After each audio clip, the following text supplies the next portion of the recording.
आज आपण अभ्यासक्रमातील शेवटचा विभाग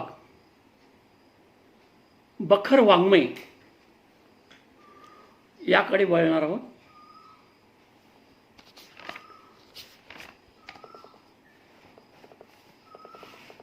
बखर हा एक गद्य वाङ्मय प्रकार आहे. प्राचीन मराठी साहित्य मुख्यतः पद्यमय असलं.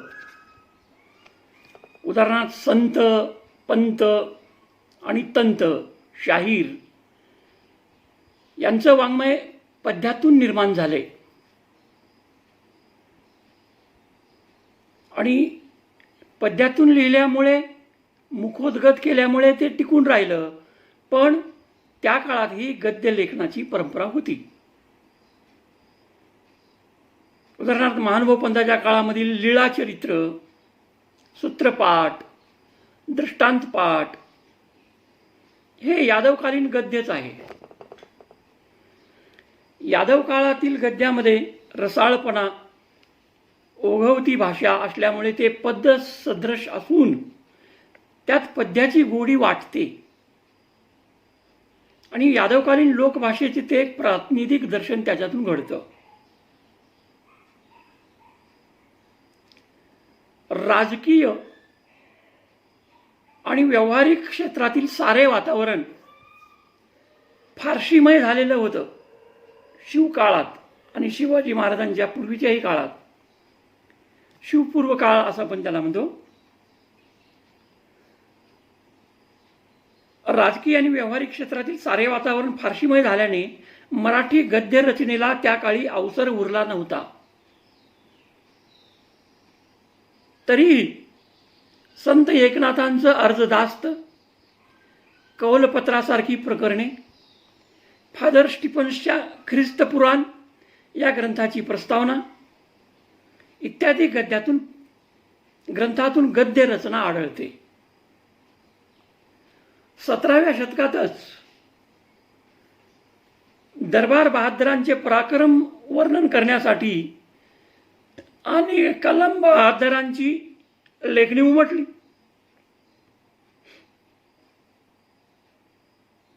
श्री शेनोलीकर अभ्यासक म्हणतात, या काळचे गद्य ग्रंथ मुख्यतः बखर वजा असून त्यावर स्वराज्याचे तेज फाकलेले स्पष्ट दिसते.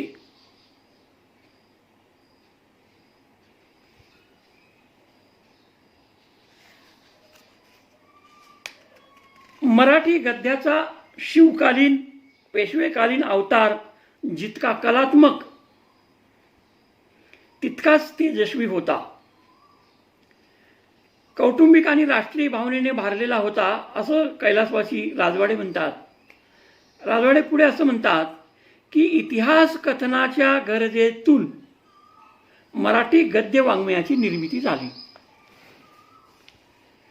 शिवकालीन, पेशवेकालीन, राजकीय, ऐतिहासिक दर्शन घडविणारे ग्रंथ मुख्यतः बखर वजा आहेत. त्यातून स्वराज्याचे दर्शन घडते. बखर लेखनाचा आशय महाराष्ट्राच्या इतिहासाशी संलग्न आहे. तसेच शिवपूर्वकालीन बखरींच्या संदर्भातही इतिहासाशी निगडीत आहे. बखर वाङ्मय इतिहासाशी निगडीत आहे असे मानण्याकडेच या अभ्यासकांची दृष्टी वळलेली दिसून येते. आता बखर या शब्दाची उत्पत्ती कशी झाली? कैलासवासी राजवाडे म्हणतात, मराठीतील बखर प्रकार मुसलमानांच्या तवारीखा पाहून निर्माण झाला असला तरी ह्या लेखन प्रकाराची परंपरा संस्कृतमधील भारतापर्यंत पोहोचते. संस्कृत भाषेत इतिहास व मराठी भाषेत बखर ज्याला म्हणतात तो सारस्वताचा प्रकार संस्कृतात व मराठीत फार पुरातन काळापासून असावा.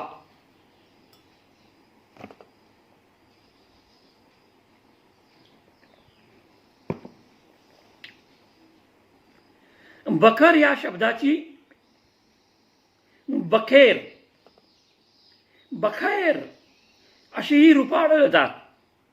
तरीही बखर हाच शब्द रूढ झालेला आहे. अरबी भाषेत खबर या शब्दाचा तो वर्णविपर्यय आहे. खबरचं अपभ्रंश होऊन बखर असं झालेलं आहे. खबर म्हणजे वार्ता, माहिती, समाचार.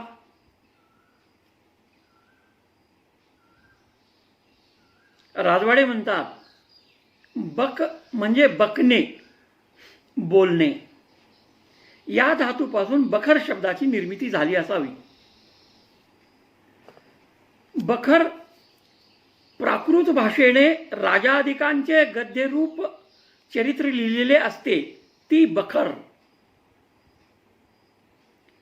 श्री जोशी शरणा म्हणतात बखर एक पत्र प्रकार असून त्यावरील शिक्कामोर्तबामुळे तो सर्वतः प्रमाण मानण्यात येत होता.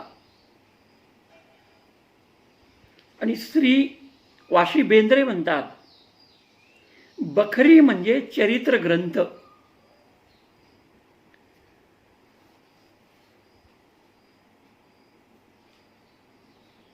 श्री हेरवाडकर रवी यांनी मराठी बखर या नावाचा एक प्रबंध लिहिला आणि त्याच्यामध्ये त्यांनी बखर या वाङ्मय प्रकाराबद्दल बरंच काही सांगितलं. ऐतिहासिक वृत्त कथनाच्या गरजेतून मराठी बखर वाङ्मयाची निर्मिती झाली. मराठ्यांच्या इतिहासातील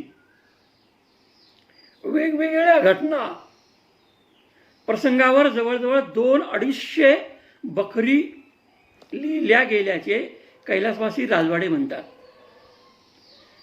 राजवाडेंनी समकालीन बखर नविसांनी लिहिलेल्या बखरी. नंबर 2 कर्णोपकरणी ऐकलेले वृत्तांत. नंबर 3 पूर्वीच्या बखरीत फेरफार करून तयार केलेली नवीन बखर. असे स्थूल प्रमाणपणे 3 प्रकार केलेले आहेत. तर बखरीचे जवळजवळ आणखीन काही उपप्रकार होतात. उदाहरणार्थ चरित्रात्मक बखर, याच्यामध्ये आपल्या अभ्यासक्रमातील सभासदांची बखर आहे. कृष्णाजी आनंद सभासदाची बखर ही चरित्रात्मक बखर आहे. दुसरा प्रकार आहे प्रसंगात्मक बखर, ती पानिपतची बखर त्यात येते. तिसरा प्रकार आहे घराण्याची बखर. त्यानंतर विशिष्ट ऐतिहासिक काळाची बखर, आत्मचरित्रात्मक बखर, विशिष्ट पक्षी बाजू दर्शक बखर, कलमी बखर, वृत्त बातमी लेखनपर बखर, सांप्रदायिक बखर, शैक्षणिक बखर, भाषांतरित बखर, स्थलवर्णनपर बखर, पौराणिक बखर आणि धर्मविषयक बखर असे बखरीचे अनेक उपप्रकार पडतात. तर बखर या वाङ्मयाचे स्वरूप आणि त्याचे प्रकार त्या संदर्भात आणखीनही काही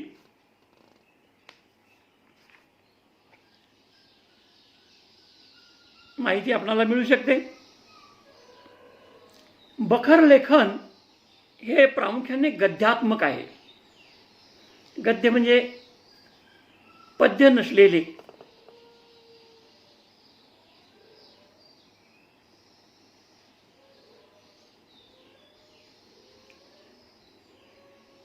महिकावतीची उर्फ माहीमची बखर केशवाचार्यांनी लिहिलेली अपवादात्मक आहे, कारण या बखरीमध्ये गद्य आणि पद्य दोन्ही आलेलं आहे. पत्ररूपात्मक लेखन या संकेतामुळे बखरीचे लेखन गद्य स्वरूपाचे झालेले आहे. बखरींची निर्मिती एका विशिष्ट परिस्थितीत झालेली असते. कोणातरी राजकीय पुरुषाच्या आज्ञेवरून, एखाद्या राजाच्या आज्ञेवरून सामान्यतः बखरीचे लेखन झालेले असते. बहुतेक बखर लेखकांना राजाश्रय असल्यामुळे त्यांच्या लेखनात पोष्य पोषक भावना असते. ज्याची खावी पोळी त्याची वाजवावी टाळी ही वृत्ती बखर लेखनात दिसून येते. बखर लेखक निस्पृहपणे तटस्थतेने लेखन करताना आढळत नाहीत. स्तुतिप्रियता सर्वत्र जाणवते. बखरीचा प्रारंभ पुराण पद्धतीने केलेला असतो. कोणतीही घटना कथनात वृत्तांत कथन न करता बखरकार सृष्टीच्या उत्पत्तीपर्यंत पोहोचतो. प्राचीन अतिप्राचीन दैवतांची माहिती देतो. चरित्रकाराची वंशावळ, जन्मकथन परंपरा थेट वेदोपनिषद काळापर्यंत नेतो. ऐतिहासिक काळातील व्यक्तींची वंशावळ वेद, उपनिषद, पुराणकालीन देवदेवतांपर्यंत वर्णन करतो. यातून विभूती पूजा, व्यक्तिमहात्म्य, स्तुतिप्रियता हे बखरकारांचे गुण प्रामुख्याने दिसून येतात. तसेच बखरीचा शेवट हा फलश्रुतीदायक वर्णिलेला असतो. म्हणजे आता उदाहरणार्थ जे लक्ष्मीवंत असतील म्हणजे श्रीमंत, ते विशेष भाग्यवंत होतील. यशस्वी असतील ते दिग्विजयी होतील. येणेप्रमाणे सर्व मनोरथ पूर्ण होती, असा सभासदांच्या बखरीचा शेवट केलेला आहे. बखर लेखनात लहान लहान सुटी वाक्ये असतात. लहान वाक्यांमुळे परिणाम साधला जातो.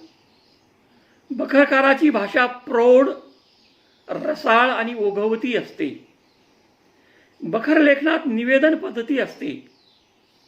श्री हेरवाडकर म्हणतात, अभ्यासक, बहुतेक बखरींचा एकंदर थाट हरिदासी पद्धतीचा दिसतो.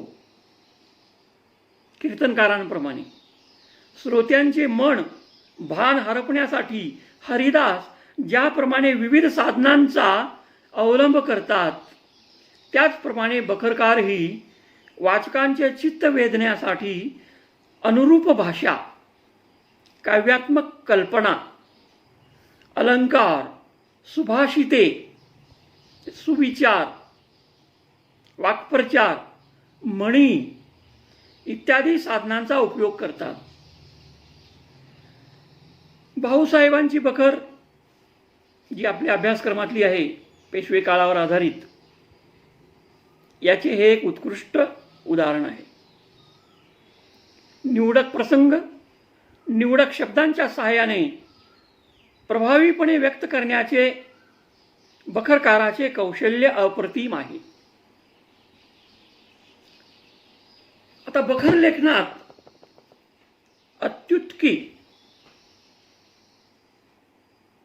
म्हणजे अतिशयोक्ती म्हणा तुम्ही, अद्भुतता, पौराणिक पद्धतीने कथन, माहितीला प्राधान्य, पक्षनिष्ठपणा, इतिहासाची संगती इत्यादी गुण, वाङ्मयीन गुण दिसून येतात. बखरकाराची वाक्यरचना लहान पण अर्थपूर्ण असते. वेचक शब्द, धार्मिक व भावपूर्ण वाक्ये, अनुरूप सुभाषिते, अलंकार, यथार्थ रसपरिपोष इत्यादी वैशिष्ट्यपूर्ण गुणांमुळे बखरीत सौंदर्य निर्माण झालेले असते. लेखनाचा स्वाभाविकपणा हा बखर लेखनातला उल्लेखनीय गुण आहे. विविध लेखन गुणांनी युक्त बखर मराठी सारसातात एक स्वतंत्र गद्य वाङ्मय प्रकार आहे. आता बखर वाङ्मयात काल विपर्यास, व्यक्ती विपर्यास, प्रसंग विपर्यास हे आक्षेप आहेत. बकर लेखन प्रामुख्याने स्मृतीवर म्हणजे आठवणींवर हवाला ठेवून होते. दंतकथा, आख्यायिका, जनमानसाकडून मिळविलेले ऐकीव माहिती ही बखर लेखनाची प्राथमिक साधने असतात.